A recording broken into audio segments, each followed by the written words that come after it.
Nebula Solaris non tradisce le attese e incanta Venezia nella splendida cornice dell'Arsenale, diventato un teatro a cielo aperto. La sfilata sarà replicata anche oggi e domani, sempre con 2 appuntamenti al giorno alle 18:45 e alle 21:15. E poi, da giovedì grasso a martedì grasso, repliche tutti i giorni negli stessi orari. La partecipazione del pubblico è gratuita, ma si dovrà prenotare nel rispetto di tutte le normative anti-Covid. Una magia ha così illuminato il Carnevale di Venezia 2022.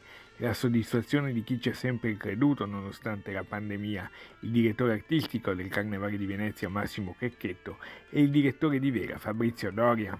Innanzitutto uno spettacolo ospitato all'Arsenale di Venezia, che è un posto straordinario, e questo è già uno spettacolo.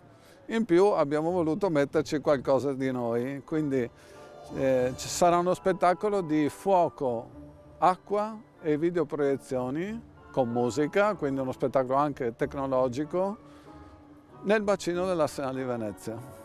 La risposta del pubblico è sorprendente perché non appena con la Comune di Venezia abbiamo deciso di ripartire in sicurezza con questa manifestazione, la risposta di cittadini e ospiti della città è stata subito vincente.